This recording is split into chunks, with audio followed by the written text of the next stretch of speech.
Seja bem-vindo. Estamos em mais uma edição do programa Palavras Consoladoras pelo canal YouTube, coordenado pela União Municipal Espírita de Caxias do Sul, que trata de conteúdos espíritas baseados no Evangelho de Jesus. Durante 15 minutos estaremos conectados com você.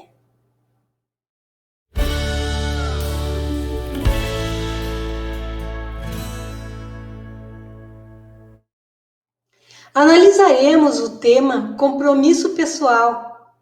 Para esse intento, nós buscamos informações em Emmanuel, nos livros Caminho, Verdade e Vida, capítulo 109 e 16.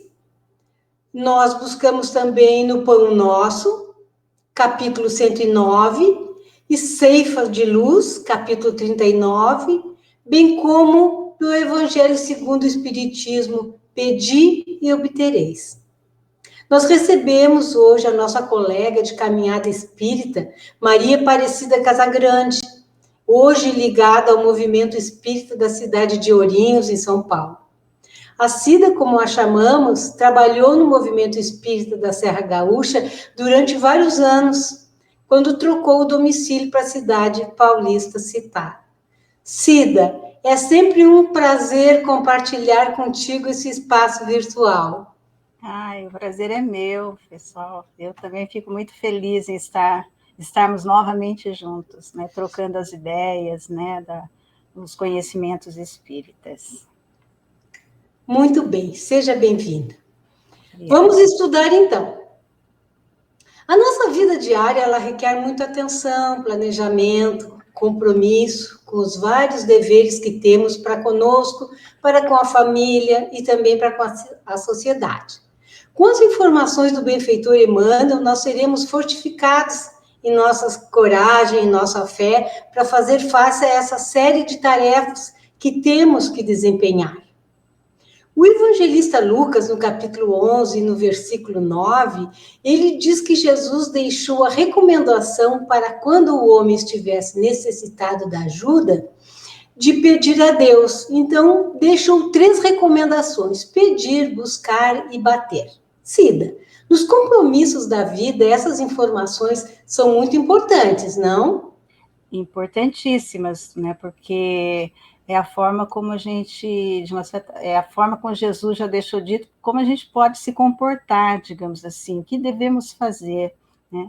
E quando ele fala pedir e dar-vos-á, ou buscar e achareis, bater e abrir-se-vos-á, na realidade, a gente pode pensar assim, quando nós estamos com algum problema ou com necessidade de alguma coisa, quase que sempre, principalmente nas aflições, a gente se recorda dessa promessa de Jesus, né? Eu vou pedir, porque vai vir uma resposta para mim no meu pedido.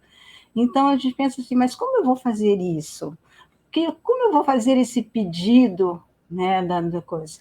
E é o Evangelho segundo o Espiritismo que nos ensina. Através da prece, nós podemos entrar em contato, né? Porque a prece, ela é uma invocação, onde através do pensamento nós podemos entrar em comunicação com aquele ser, né, a quem a gente se dirige. E ela pode ter um objetivo, pode ser um pedido, pode ser um agradecimento ou uma glorificação. Então, é assim que a gente vai pedir, digamos assim, nessa coisa interior, né, o nosso pedido. Mas o Emmanuel, ele também vai nos ensinar nessas lições aí que você já elencou, né, que importa saber o que nós vamos pedir, o que a gente está procurando, né? Porque nós vamos receber sempre, ainda que às vezes a resposta não seja do nosso agrado, né, na nossa vida, mas precisamos conhecer o objeto da nossa solicitação, precisamos pensar a respeito disso. E ele também nos orienta por que isso? Porque quem procura o mal, ele vai encontrar-se com o mal igualmente. Ele vai falar para nós dessa lei universal, e que existe perfeita correspondência entre a nossa alma, que fazemos o pedido, e a alma das coisas, daquilo que nós queremos. Isso não é uma hipótese, é uma lei. E a gente pode até pensar nessa lei como uma lei de sintonia, né? Aquilo que nós lançamos vai voltar para nós, vai encontrar o seu correspondente. Então, ele vai dizer para nós também, quem procura ladrões, ele vai ficar sempre, de uma certa forma, envolvido com seus falsos apelos no seu interior e vai achar que todo mundo é desonesto, como os ladrões. É uma perspectiva, daí eu vou olhar, eu vou sempre ter, se eu trabalho isso internamente, esse envolvimento, eu vou sempre agir dessa maneira, nunca vou sempre acreditar que as pessoas, todo mundo sem exceção, é desonesto, mesmo aquele que nos prova que não é. Então, e também no desenvolvimento das nossas crenças, né? Quando a pessoa se acerca já desconfiado ali daquela região, vou lá no centro espírita que alguém falou, mas eu vou com aquela desconfiança, assim, ele já traz essa má fé dentro dele, digamos assim, como o espiritismo ou qualquer outro agrupamento religioso. E isso, efetivamente, né, ele não vai encontrar nada daquilo que ele procura lá, além de desilusão, porque ele já está com uma fé. Ele não está com uma visão, ele já está com uma visão de desconfiança. Então, olha que importante isso, né? Porque é aquilo que a maneira como nós somos que nós vamos enxergar, ou como nós vamos direcionar ou receber algo de volta. E ele, então, diz para nós essa parte bem importante, que eu achei muito linda, que é imprescindível que o homem aprenda a pedir caminhos de libertação. Quem que pede caminhos de libertação? Olha que lindo isso, libertação da antiga cadeia, das convenções sufocantes, daquilo que a gente está preso, né? Aquilo que convencionou-se aí fora, que é o certo ou que é o melhor, e que às vezes aquilo nos sufoca, que a gente vê que não é o melhor. É preso, se libertar dos preconceitos estéreis, que não nos levam a nada, preconceito de nenhum tipo é útil para nós, as dedicações vazias que nós temos em nossas vidas, às vezes dedicamos-nos a futilidades, né? E os hábitos cristalizados, e esse é um dos mais importantes, então ele enumera muito bem, é isso que a gente tem que pedir, né? Força para enfrentar isso e para vencer isso, e ainda nos afirma que é imperioso aprender a buscar o bem legítimo. A cada dia da nossa existência, a gente tem que investir e procurar o bem, né? Nessa nossa busca, para que a gente consiga ter a resposta, encontrar. E então ele diz que é preciso muita vigilância na decisão quando nós buscamos alguma coisa. O que é que eu estou pedindo? O que é que eu estou buscando? O que é que eu estou batendo, né?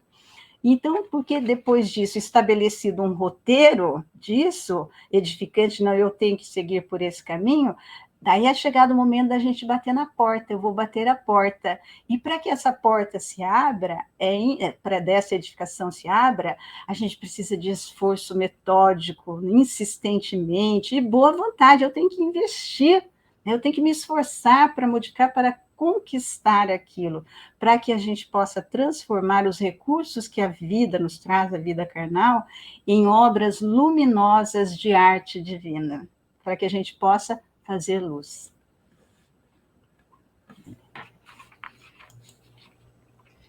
Vejamos, né, a preocupação do Cristo em nos informar que quem busca acha, né? Então nós não podemos ficar parados esperando acontecer. Sim, desejar, buscar para achar, não é, Cida?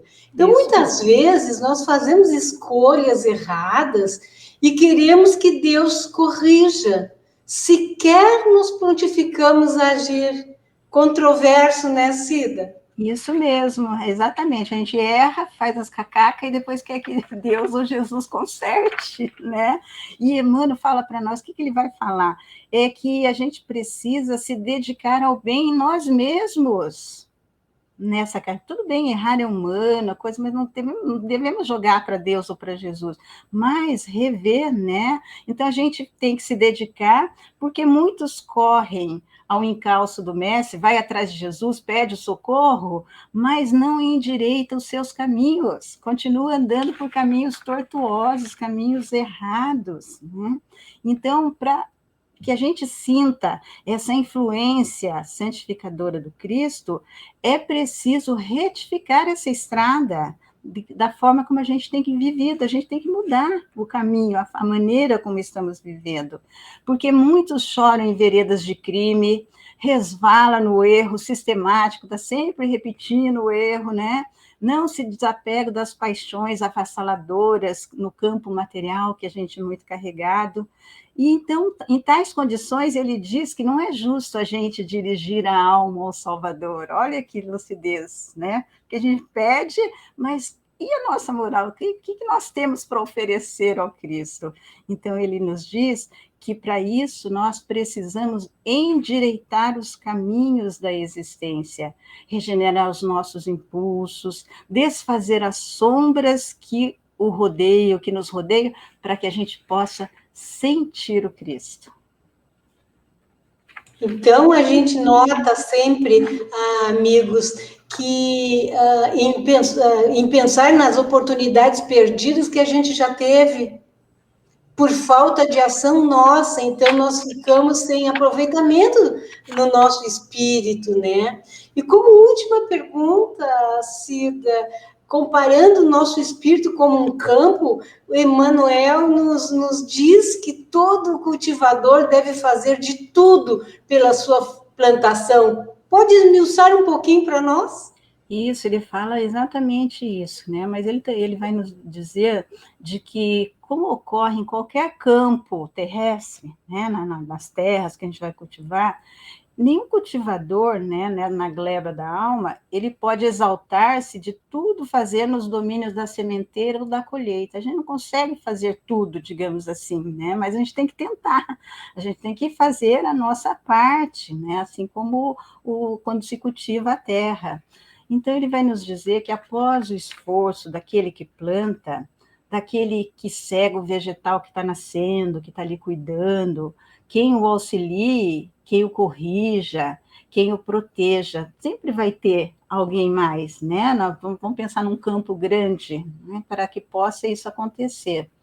Mas pensando nesse imperativo assim positivo de descentralização, quer dizer, tirar só daquele centro, no serviço espiritual, ele está trazendo aqui para nós os nossos compromissos espirituais, né?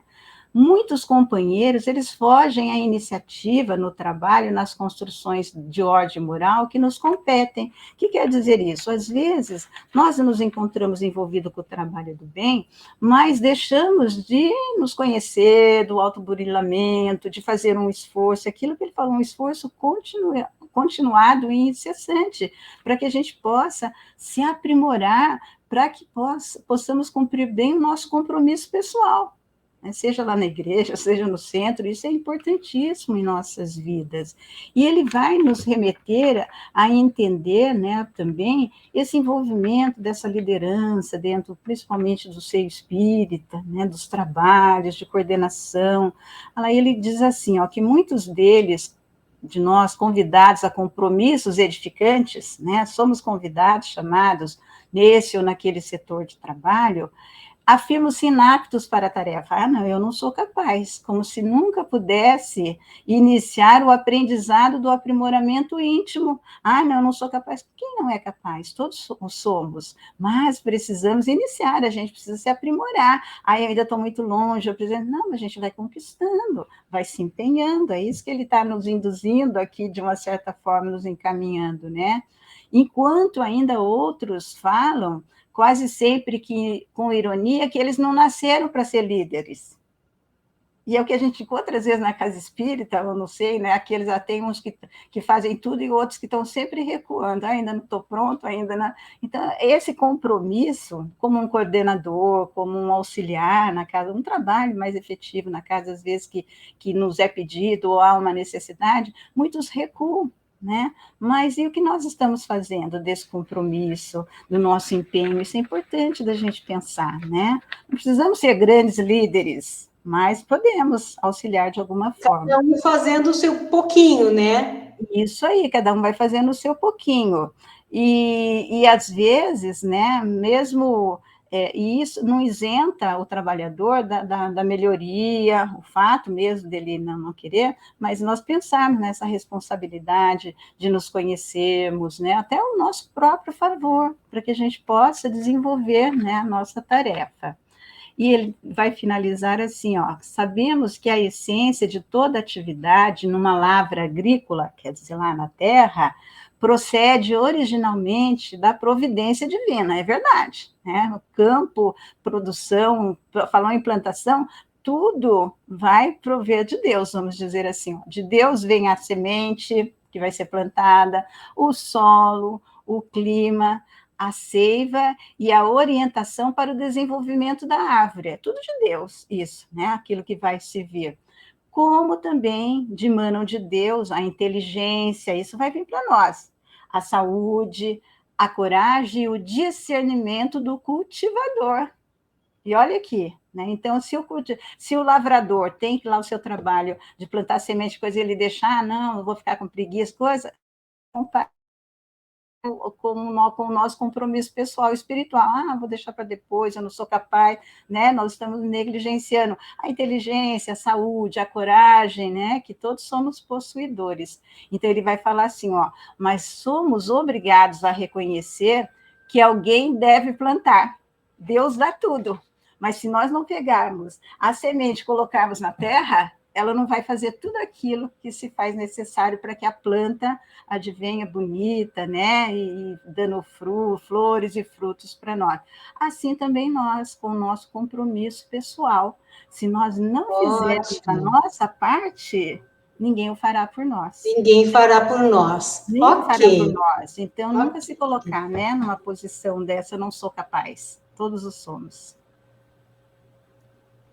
Muito bem, muito obrigado, valeu mesmo. Então, nós agradecemos tu teres separado um tempo da tua agenda, Cida, para nos auxiliar a pensar nesse tema tão relevante. Muito obrigado pela tua atenção, querida. Obrigada a vocês pelo convite, pelo carinho e por estarmos nos reencontrando novamente. É verdade. Muito obrigada. É verdade.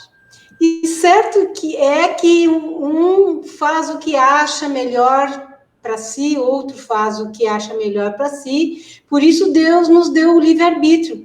Mas não deixemos que a displicência interfire nas responsabilidades que assumimos, pois além de fazermos mal a nós mesmos, nós faremos mal também àqueles que dependem de nós. Afastemos, então, a ociosidade, a indiferença de perto de nós.